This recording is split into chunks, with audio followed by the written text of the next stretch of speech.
You will usually find that the most famous and historic horse racing is happening in places like Australia, the US and Europe.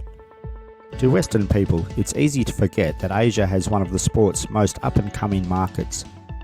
Clubs like the Singapore Turf Club have reintroduced big money international races and has got me thinking about how horse racing is on the rise in Asia. So, in this video we are going to discuss the rise of horse racing in Southeast Asia. If this is your first time on the channel, or you have returned and you enjoy the content, then can you please like, share and subscribe. It really helps me and the channel. Oh yeah, and don't forget to press the bell icon so you don't miss out on upcoming videos. Most horse racing enthusiasts will know about racing in Hong Kong and how embedded in the local culture the sport has become over the last 25 years or so. It's a massive market and a showpiece in the horse racing world. Singapore is also another piece of the puzzle of the Asian racing industry. With massive expat communities living in both Hong Kong and Singapore, and they being former British territories, it's little wonder that the sport has flourished in both city-states. To become a sport that is truly embraced by the region, it definitely would take a lot more than two former British colonies injecting horse racing into a region for it to become a major sport. Horse racing has a lot more history in Asia than you may think. For instance, in Japan there are over 21,000 races held each year, and while it started as a sport to entertain the expat community back in 1862, it quickly became popular with the locals. There is so much history of horse racing in Japan. There are 10 main race courses managed by the Japanese Racing Association and several smaller tracks. The Japan Cup is the pinnacle of the racing calendar, with a purse worth an estimated $5.6 million. Anyone who knows anything about horse racing will tell you that the Japan Cup is one of the most prestigious races in the world. The quality of Japanese racing and their horses is also renowned, as many Japanese horses and trainers are winning big races all around the world.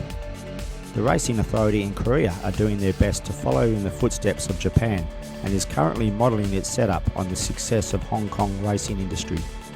However, Korea has put its own distinctive style on how it promotes horse racing. From K-pop concerts to a horse racing theme park called Winnie World in the centre of Seoul, there is a very different and more family-friendly side to racing in this part of the world.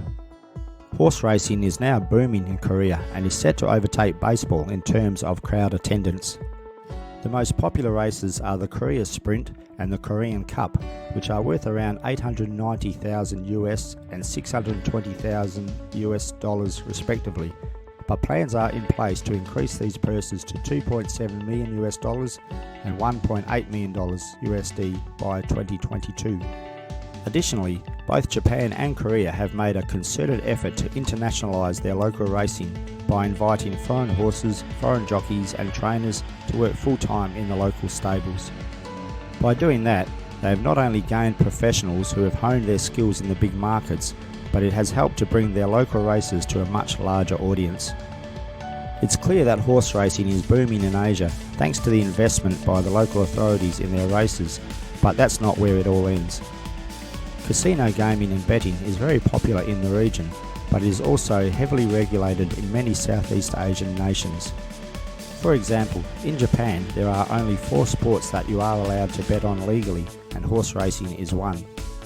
And the public definitely takes advantage of it. For example, last year's Prix Arc de Triomphe, the Japanese people bet twice as much money on the race as the French did. If that doesn't show a passion for the sport, then I don't know what does.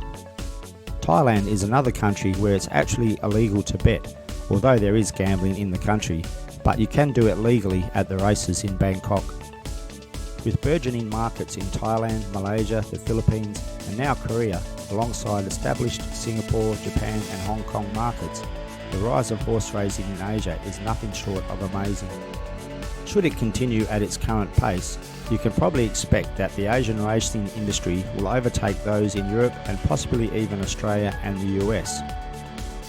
Horse racing is known as the sport of kings, but more and more people from all walks of life are taking an interest in the sport, with its majestic animals and the skill and bravery of the jockeys who steer them to victory.